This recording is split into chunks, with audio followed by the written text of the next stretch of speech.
Right. Okay. Great. Okay. Welcome everyone to another session of Breakfast and Learn this morning. We're delighted that Rabbi Dr. Samuel Landau from Barnet Synagogue is joining us today. And were you previously in South London, weren't you, before Barnet? That's right, in Kingston. Kingston. Okay. So you moved to the better half of London now, possibly. Barnet, the same borough as us, so it can't be that bad anyway. Thank you very much for joining us today, and over to you to give us some words of Torah. Thank you, Stephen. Just remind me, Stephen, how long I have? We try to finish by 9:30. Okay, fantastic. So you can speak as short as long as you want, anyway. Okay, so thank you very much. Good morning, everyone. It's lovely to be here with Edgware Shul. My time with Edgware, I've given Shirim and Edgware in the past, back in the days when I used to be a member of Edgware Kollel. So that it's a real pleasure to be here and to see you all. And L'chvod Rabbi Lister, thank you for the opportunity to share some Torah with you this morning. I'm just letting you know that I'm in my office in Lister Hospital in Stevenage at the moment, so I might have one or two knocks on the door. But so I'm calling you from where I wear my other hat as a clinical psychologist in the NHS. But we should be fine till 9:30.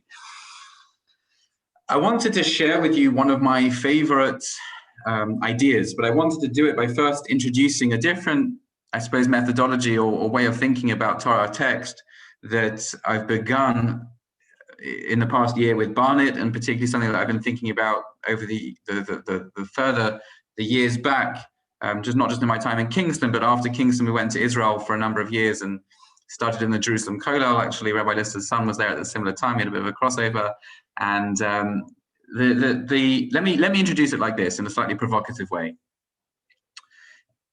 When I have a son, and I have two children actually, Baruch Hashem.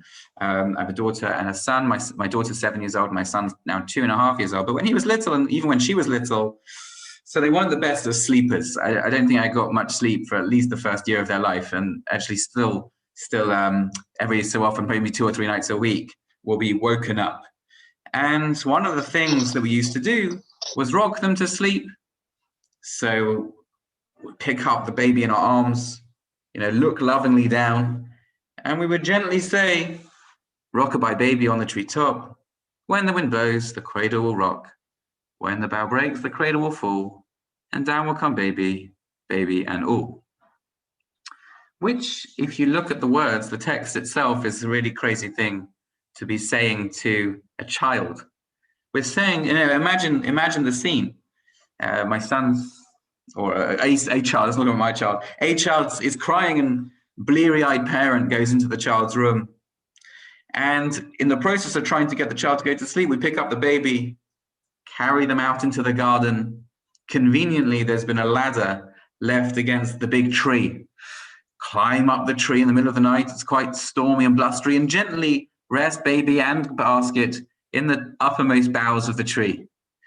Climb down the ladder, say goodnight to baby, and as you wander back to the garden door, you hear a blowing of the wind, a shifting of the boughs, and the baby falls down out of the tree, never to cry again, or at least never to interrupt sleep again, but probably never to cry again either.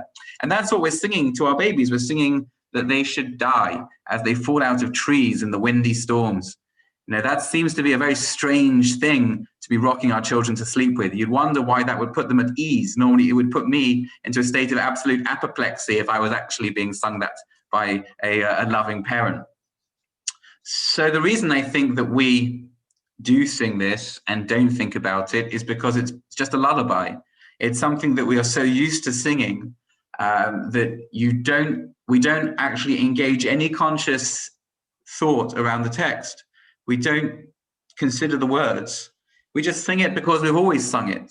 We sing it because it was sung to us and other people sing it to their children. And it's just something that we do.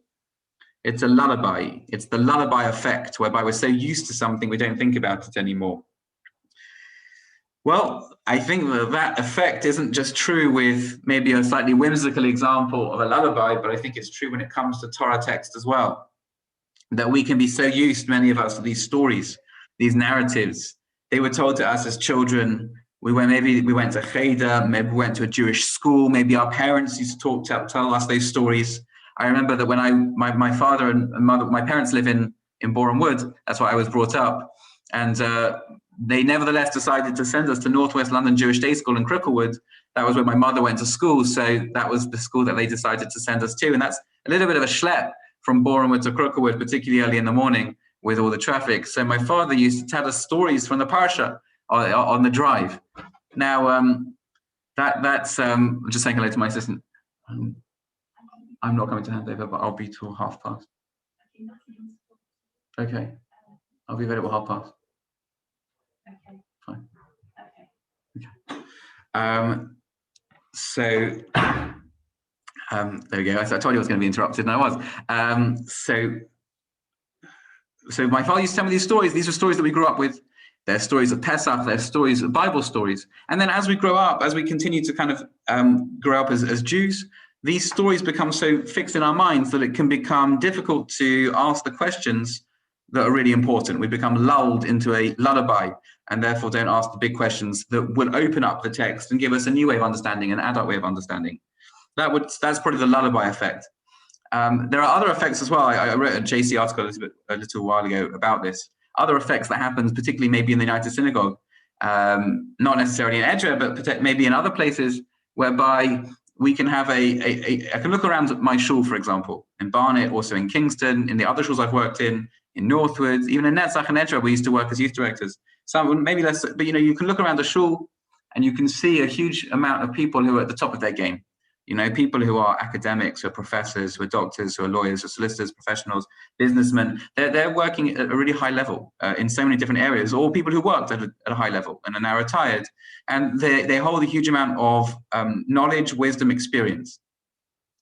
And yet we can walk into shul, or people can walk into shul, and we can feel infantilized because we haven't updated our Jewish education beyond, say, our Cheder origins. And so there are two different sort of approaches, or two different forces that are working against us. You might call it the lullaby effect. Stops us being able to think that there's something within the text itself. It's just a story. It's just a narrative that I was brought up with, and it's still on the level of a child's story. And then you might also think about, you could call it the fairy tale effect. You call it the Cheder effect of coming in and not expecting to have an adult engagement with a short experience or with a Jewish learning experience. And so what I'm trying to do, and I think many educators nowadays are trying to do, is to chip away at these two effects and to start to engage in a more fundamental way our thinking around Torah text. And so what we like to do is try and ask three different questions when we come to a Torah text or to a Torah idea. The first type of question is an internal question. It's a question about the text itself. Why does the text use that language? It could have used a different type of language. There's an interesting connection between the language over here and the language over there. I'm seeing some parallels that over here in this story, it uses a certain sequence of 5 words, and over there in another story, it uses the exact same sequence of 5 words. That's really interesting. The text seems to be building parallels that I'm not so aware of. So that's the first type of question. It's an internal question. As an example, something that I think that many of us are familiar with when it comes to the beginning of Parshas Noach, at the beginning of the Torah portion of Noach. So it says, Noach tzaddik haya b'dorosov. He was a tzaddik in his generation. So the question is, why does it have to say in his generation? That's an added word. That's very interesting. What's the Torah? What's the author of the Torah trying to tell us by adding in that word? There are many, many different ways that you could do that. You could also look at textual patterns. So you could look at kind of themes across a text that seem to recur. Why are the themes recurring? Are the themes building a center around a particular piece of text? So that might be the first way, an internal question.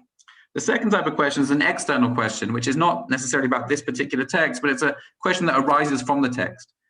For example, Noach we're so used to this story of Noach, Hashem being upset with the creation of the world, so he decides that he's going to actually end the creation project and begin again. So that's something that you can be so used to. You don't stand back from the text and sort of ask the questions that come out of the text. For example, what was Hashem's grand plan here? He created a world. He doesn't know what's going to happen. He doesn't know that in 10 generations it's going to be so corrupt and decrepit that he's not going to be able to continue. So what was Hashem's grand plan? And if he did decide to begin the world again, then why not entirely wipe out creation? Why not entirely wipe off everyone from the face of the earth and then literally start again, have a new creation story? Why are we using a last vestige of creation 1 as we move to creation 2, before, creation 1 pre-flood, creation 2 post-flood? What is the philosophy? What is the idea that Hashem is the author of the Torah is trying to communicate to us by telling us this story?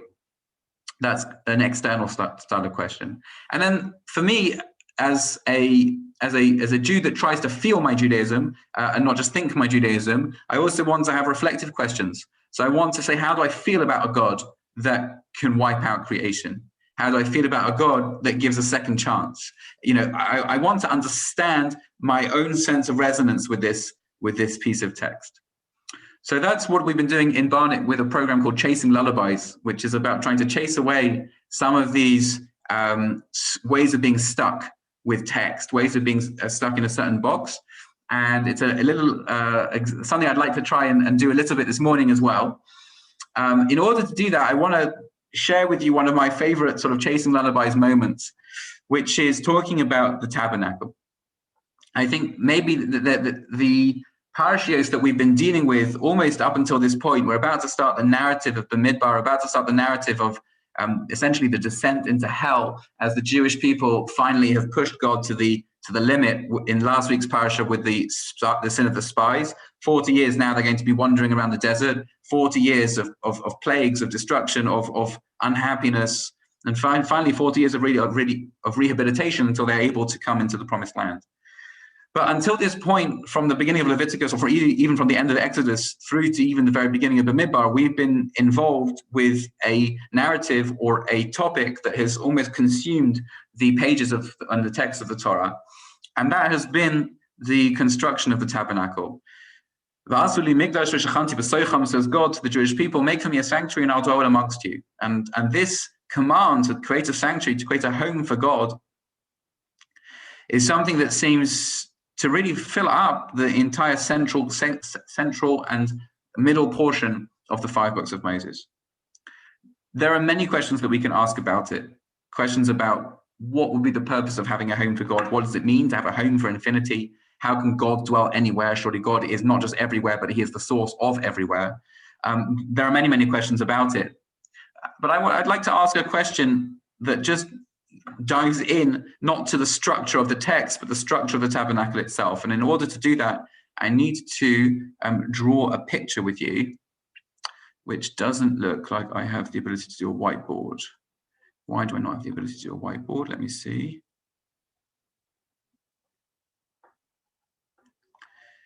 Okay. Rabbi Lissa, maybe you can help me out. Normally when I share screen, I'm able to do a whiteboard. But I'm not sure there's more I can do. I'll just have a look at your name on the screen for a second.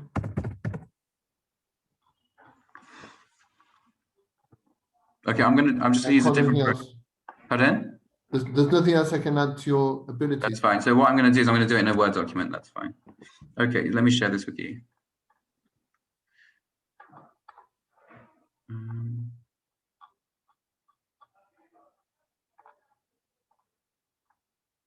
It's always clunky with technology. I hope you can see my Word document. Okay. Can everyone see my Word document? Yep. Great. Okay, so what we're going to do is I just want to start to map out with you what the tabernacle would have looked like and where the different parts were. And I want to start to see if you notice any patterns here. So let's begin at the very heart of the tabernacle. What's at the very top of the tabernacle? Is it all the temple? What's the heart? What would you say the heart is? The ark. The ark, absolutely. And please do, anyone who wants to, unmute yourselves to contribute to this part. I'm hoping that the rest of this is going to be quite interactive. So over here, we've got the Ark of the Covenant, and that's at the very central part of the tabernacle. By the way, I just want to credit Rabbi David Foreman and his team at Aleph Beta for sharing this idea. I really love his work, and it helps me to chase away the lullabies for myself and also my community and for others. So this is where this idea comes from, Rabbi David Foreman. If you want to get more of his work, you can see it on alephbeta.org. Okay, so Ark of the Covenant is at the top. Okay, what vessels after we've got through the Ark? Now you will know that you might know there is a curtain, a parochet, which makes a barrier between the Holy of Holies and the rest of the tabernacle. So we'll put our curtain in there. What vessels come in the sanctuary itself outside the Holy of Holies with the curtain separating it off? You've got the shulchan. You've got the shulchan, and for double points, do you know what side the shulchan was on? You've got an option of either northern or southern side. Pardon? You muted. I think the shulchan was on the northern side. So so here's the so if east is where the ark is, here's north. So here's the shulchan. That's our shulchan, our table, right? And what do we have on the table? So we have the showbread, literally lechem hapanim, literally the face bread, which is sort of an interesting language for what we now call the showbread. But anyway, so we have this showbread, and you know, our sages tell us that this showbread, it was fresh from Shabbat to It should be on there. from Shabbat to Shabbat, and they took it off. They took it off each week and put on fresh ones. But nevertheless, it was just as fresh when they took it off. It's just as fresh when they took it off as the day that they put it on. So there's the shulchan. Okay, so the next item in the It might be that to do with the phone line. It's not on a phone. So I don't know. someone who maybe could be on mute should be on mute. Next item after the shulchan, what was in line with the shulchan? Menorah. Menorah, absolutely. So menorah, candelabra, it represents, so whilst the shulchan with the bread represents the physical sustenance that God gives us, the menorah, the candelabra, represents the spiritual sustenance. It's the light of the Torah that is the light of the Torah that Hashem gives us. And so there's the menorah on the southern side of the sanctuary. Let's give it a sort of menorah-like color, and we'll fill in we'll give it a text box also of being the menorah. Okay, so after the menorah, what's out there?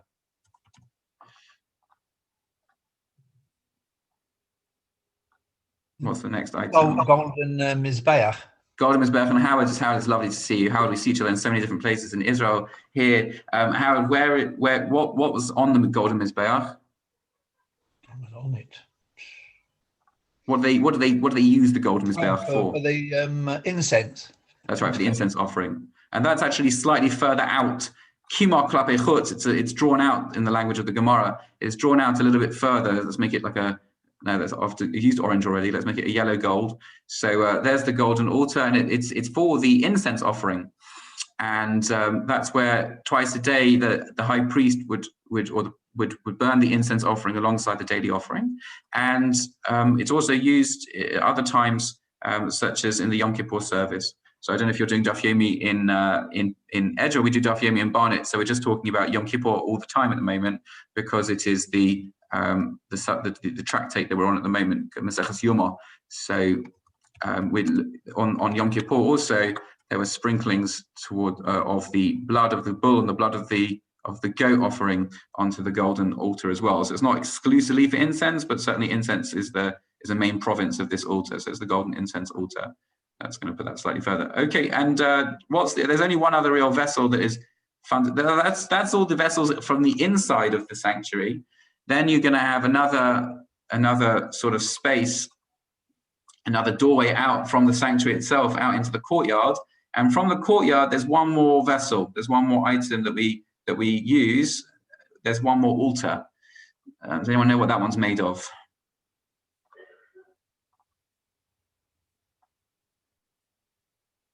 So I think it's a copper altar. Maybe it originally was a copper altar. And on there, we put the animal sacrifices. So then we've got down here, we've got the copper altar. So now, is there anything that we can learn from this layout of the tabernacle? Is there anything that we want to know about the fundamental function of the tabernacle, just from the layout itself, from the Ark of the Covenant at the top, the menorah and shulchan on the sides, the golden incense altar in the middle, and then at the bottom we have the copper altar upon which the priest, there's a ramp up onto there, and at the outer altar. There's a ramp up there. The priests will climb up the ramp and they'll perform the different services of burning up the offerings and looking after the fire and sprinkling the blood on the outer altars. Anything we can learn from this orientation? So first of all, the text has laid it. The text of the Torah lays out this orientation to us. I'm not sure if it's always the case that we sort of imagine it in our mind's eye, but we are not just imagining it in our mind's eye. We've mapped it out together. Let's just, maybe we could say, is there a shape or an idea that is kind of jumping out at you from the arrangement of these different parts?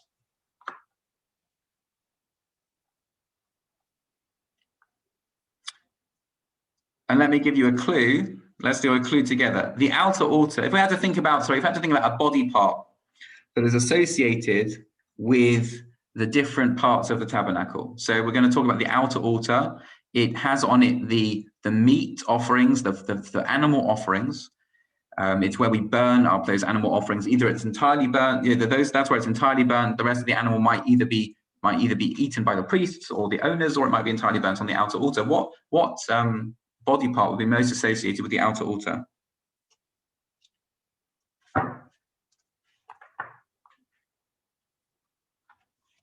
What do you think?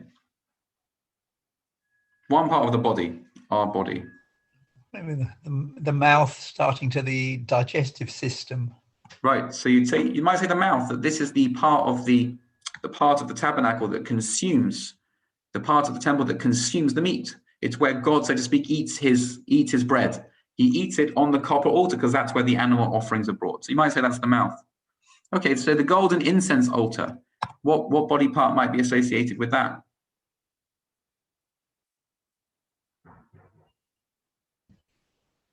Well, obviously incense goes up your nose. Nose? Yeah, so that's how the incense is creating a fine smell. The Talmud relates that this smell, the scent of the incense, was even, it was so strong that they even smelt it in Jericho. That people who smelled it, even animals that smelled it, would get these sort of intense emotional states. So you would say that, that's the nose. Okay, the menorah. What are we going to say about the menorah? Eyes, David. Yeah, we say the eyes, the light of the menorah shining out, and we know the windows of the temple were different to any other windows. Normally, if you were to visit, say, a Norman castle in England, you have windows which are narrower on the outside and wider on the inside, narrow on the outside, wider on the inside, because they're arrow slits, so that the enemy sees less of you and you see more of them. The windows in the temple, the other way around, they're narrow on the inside and wider on the outside because you want the light of the Torah, you want the light of the tabernacle and temple to shine out into the world. So the menorah is the eyes. Okay, shulchan, this is a bit tricky. What's the shulchan? What body part is the shulchan? The brain. Pardon? Brain. Brain, I'm going to get to brain, but I'm not going to say the table is the brain, though I like the fact that, I think that might have been, was that Sylvia who said that? Or a lady said that maybe, so I like the fact that, I'm not stereotyping, but we all think that, that might be the heart, that's the heart of the home. But the shulchan, I'll give you a clue, what's on there is a type of bread. We call it the show bread. The bread's on show.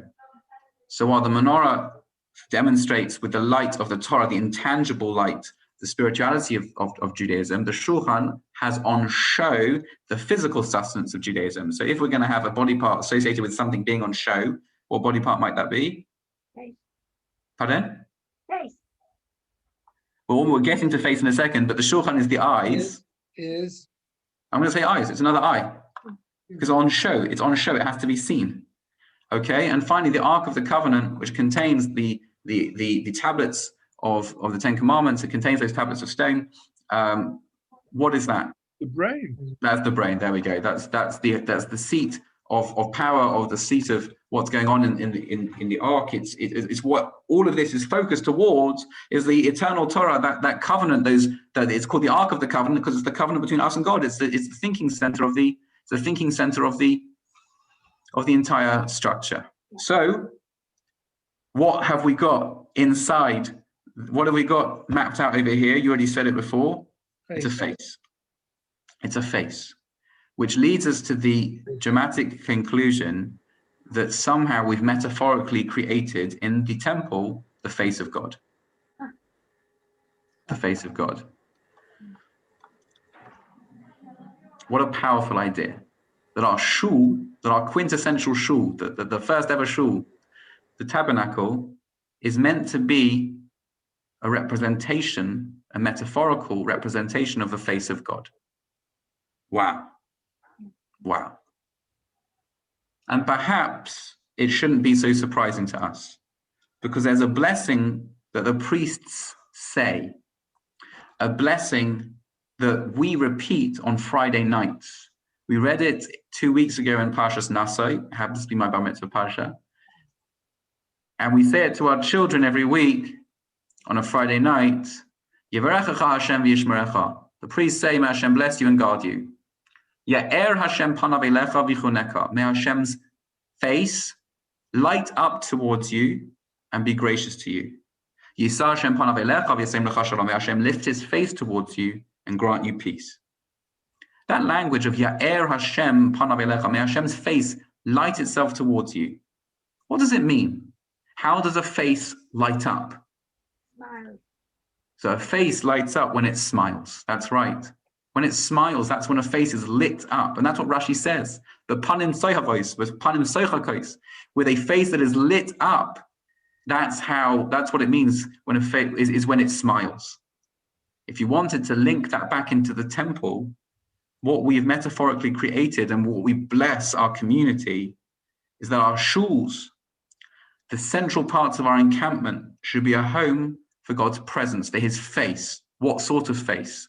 A shining face on his children. Perhaps a new way to think about what shul is and what the tabernacle was. Thank you very much for joining me this morning on breakfast. It's so lovely to see you all logged on. And if anyone's got any questions, we're over time, but if anyone's got any questions, I'm happy to take any questions. Very much. Anybody any questions for Rabbi Landau? Super. Very good. Thank you very much, Rabbi Landau. That was very, very interesting. A new way of looking at the tabernacle. Thank you so much for joining us, and enjoy your day at work in the Lister Hospital, you say. So Rabbi Lister's got the connection there again with Rabbi Lister. Okay, That's right. It's his side job in the hospital as well. Okay. Thank you so much for joining us. Thank you everyone for joining us, and have a good week, everyone. And we'll see you all again next week. Thank you again, Rabbi Landau. Thank you. Pleasure. Good everyone. Thank you.